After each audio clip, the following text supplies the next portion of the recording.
Hey everybody, time for an update on Pokemon Eternity. I wanted to make a update video to kind of show you guys what's been going on and what's happening right now. So I will say that we have a alpha test going on right now where you can sign up on our forums and go to the website and basically download the client. So once you do that, you'll be able to test and see what the game's all about. So I want to also go over, the goals of this test and, show you what's in it, what's not in it, how the interface will work, and just kind of give you an introduction into the game.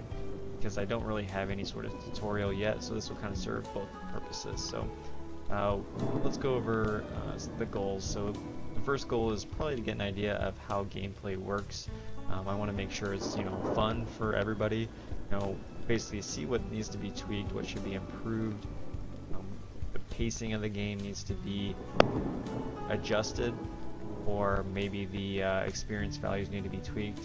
We just want to see how fast people should be leveling, and those kind of things will be answered by how long people play and how many levels did you get while you played. So we'll keep an eye on that and take everybody's feedback on seeing if we need to adjust anything there.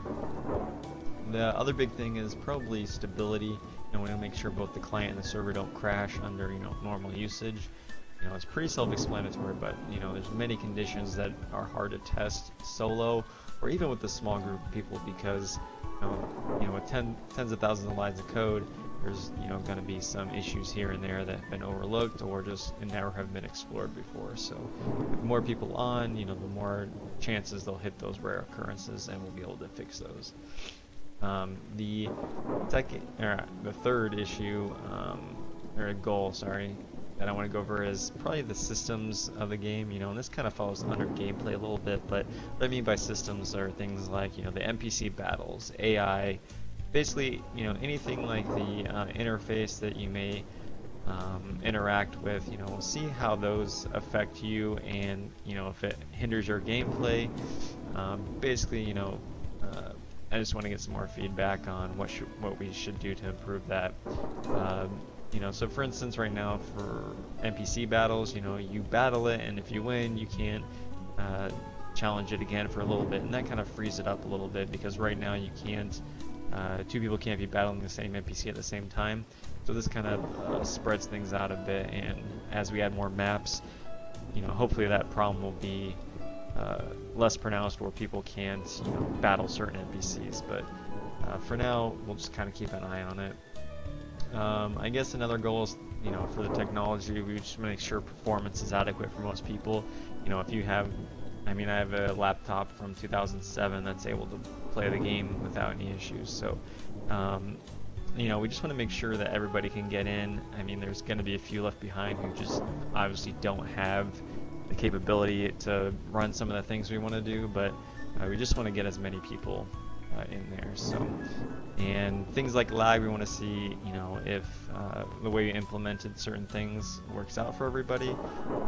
There's no perfect solutions when it comes to things like latency, only compromises. So, we can go into those in more detail in the forums if you guys have questions about it, but for now, I think we kind of have a decent balance on how it works. So what's in the test, really? So we'll kind of go over that, but we have a small sample of quests, maps, Pokemon skills, basically everything you've seen in the videos, minus the gyms. So the gyms aren't in it. We really don't want to introduce gyms until we have like an overall idea of how the world will be laid out. So we don't really have a world map yet, but we have a few concepts that we just need to finalize. Not all skills will be available, not all Pokemon are available, obviously, so there's just hundreds of skills and hundreds of Pokemon, and right now it's just we just want to focus on the engine portion of it, make sure everything is running smoothly, then we can start filtering in all that content for everybody to play. So I guess right now I'll just go over what happens when you first load up in the game. So first load up, you'll be around here and you'll get a quest to get your first Pokemon, starting with one of these NPCs, and once you do, on the left side you will have your Pokemon show up. So this is kind of your party, and you'll obviously have 6 in your party if you want to. To release a Pokemon, you just simply drag it out and drop. And it'll just release right where you dropped it at. So after that, you should be able to control it. This Raichu is level 100, so its speed is very high. So, and your speed will affect movement, and that can be tweaked as well. Up here we have the hotbar, and the hotbar is just basically a collection of Pokemon, skills, items, all that stuff, and they just correspond with 1 through 0 on the keyboard, and you can use those as a kind of a quick access to certain things. That way you don't have to open up the bag again, and just all sorts of clicking. You don't have to do that. There's also an option to use your middle mouse to scroll through the different options, and that's just a little bit more control, but it'll just be preference for how you want to do things. So if you have a Pokemon up here, we'll just let you choose it, and I'll just release right there. So pretty straightforward. Pokemon will each have their own different hotbars, so most Pokemon will just have the moves on these. So now that you have your Pokemon, you'll be able to check its stats as well. And let's just check the Zubat, for instance. So you'll obviously have all the standard data on a Pokemon. I do want to focus a little bit on the skill portion here, just as a information. Pokemon will be able to have 6 active skills at once, and as opposed to just the 4 in the game. And this may change, but I kind of like this idea. So when you have 6 skills and you are full, you will end up having your skills in this list if you try to learn a new one. So in the games, for instance, when you would learn a skill, you would be forced at that time to either replace the skill or just permanently lose it.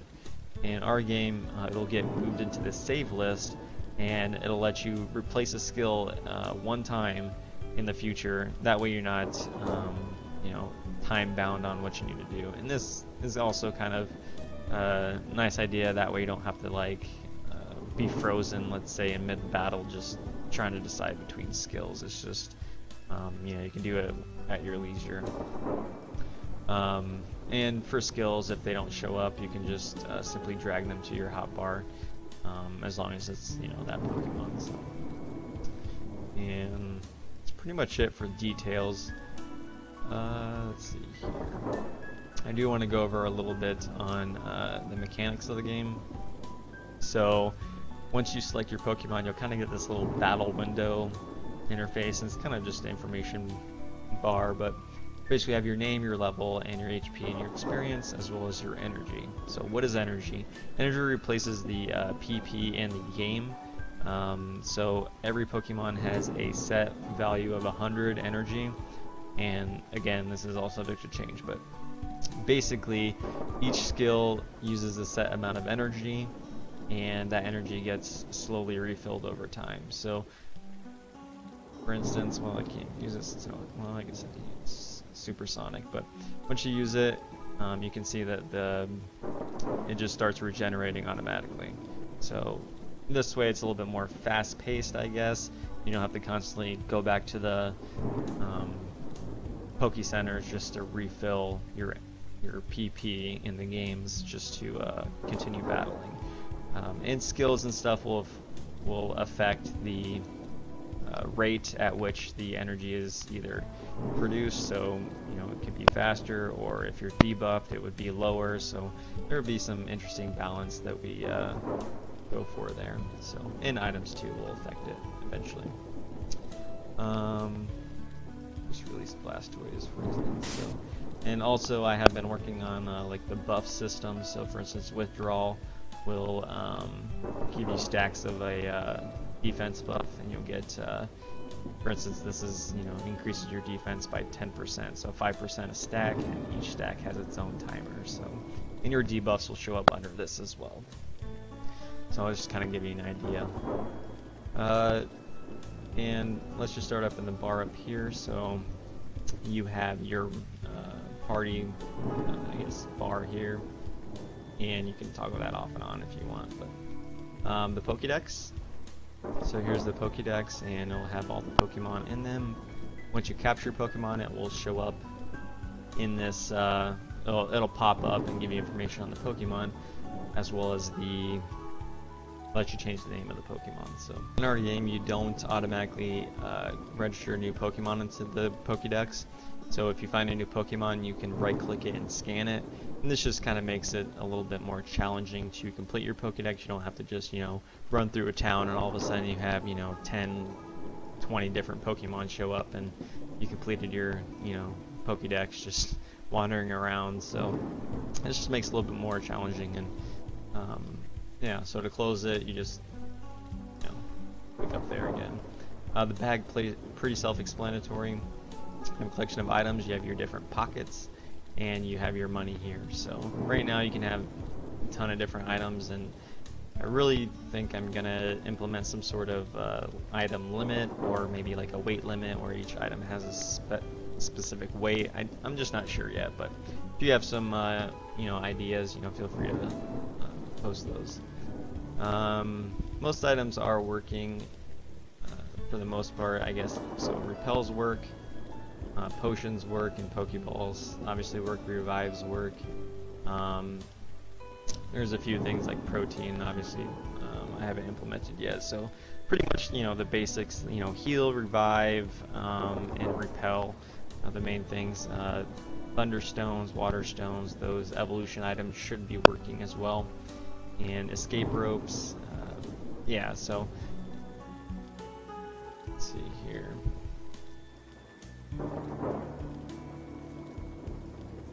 Next item is the quest journal. Pretty self-explanatory again. When you get a quest, it's just gonna pop up in here. You click on it, you get some information on it.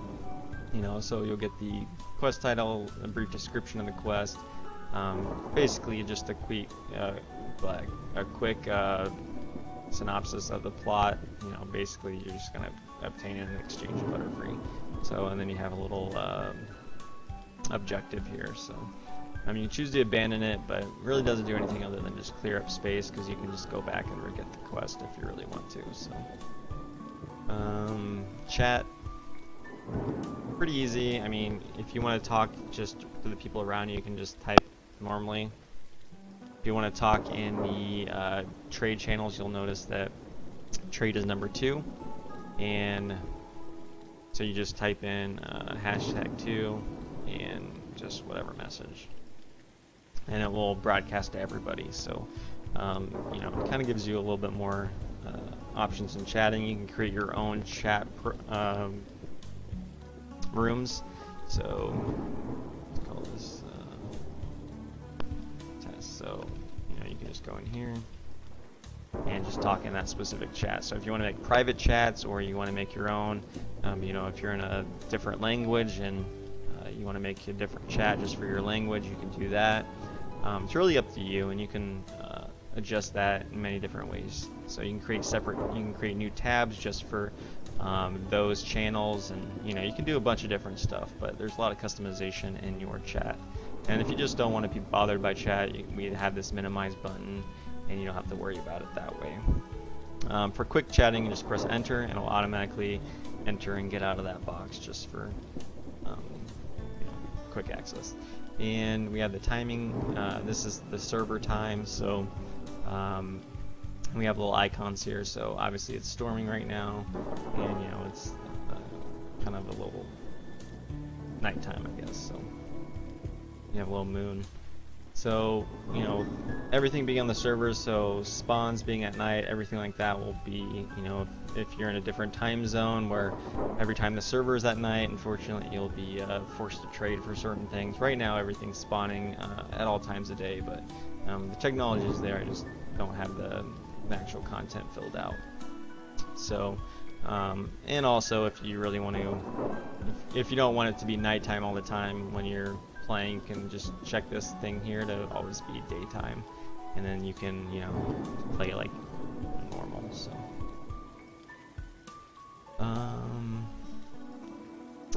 let's see here. So that's pretty much an overview of everything in the interface as far as I can tell. There is the storage interface, which I'll show you after we catch a Pokemon here. So Alright, so let's capture Pokemon and also battle NPC Pokemon. I'll show you kind of how everything works. So, just leech his life real quick and throw a Pokeball. And boom, caught it. So that's pretty easy. So it'll pop up and give you some information on your Pokemon that you just caught, so Pidgey. And if you want to give it a name, you certainly can. So just call him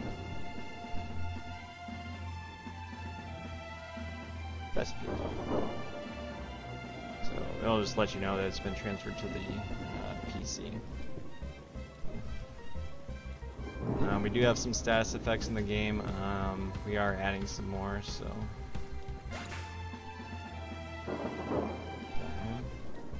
And there's Pikachu. And as you see, you get debuffed as well, so. So here is a trainer NPC, so once you talk to him, you'll immediately start the battle. So let's just kill him real quick. It should be pretty easy because we're definitely way leveled past for this area, so. No.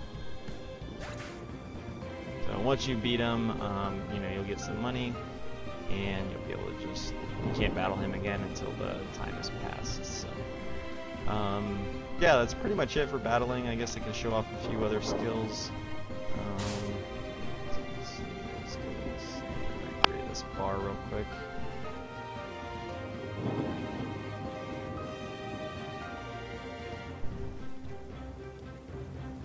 So, well, a lot of the skills are in here, but just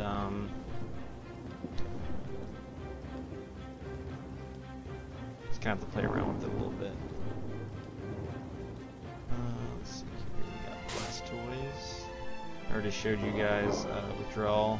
You probably saw some of the NPC Pokemon using Tackle, which is a pretty nice little charge move, just to intercept anything that it hits. There's Water Gun, Bubble. I showed you some of those. And show you Leech Seed. And yeah, you have to be careful if you have your other Pokemon out, because other wild Pokemon will keep missing this guy. Will attack your other guys. And there's the Vine Whip that just killed that guy, so yeah. Let's see. Charmeleon. Is Ember. Flamethrower. Alright, so let's go ahead and just check out storage real quick. I'll just give you guys a quick preview of that, because you'll probably want to find that out in the test. So.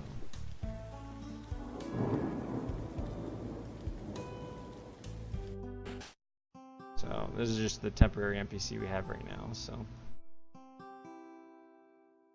And if you want, you can change the backgrounds of that particular box there. And once you left click on it, you should be able to get a quick information. If you want more, you can click on the summary, see what exactly he has. I will mention though that you cannot capture a Pokemon that is on full life. In this game, it'll just reject your Pokeball, so it's kind of a design mechanic, as well as just prevent people from just capturing things without actually trying to interact with them. So I'm trying to think of anything else, but that should be the majority of the game. So if you want to check out those quests and just test out the game mechanics, and just let me know what you guys think, and we can go from there. So hope you guys enjoyed this video. I know it's kind of a long one, but hopefully it kind of gives you guys some information on how progress has been going. So if you have any questions, comments, issues with the game, you know, feel free to post on our forums. The web link will be in the description, and if you want to chat with us in real time, you know, Discord is our main chat program there, so I'll include a link for that too. So thanks guys.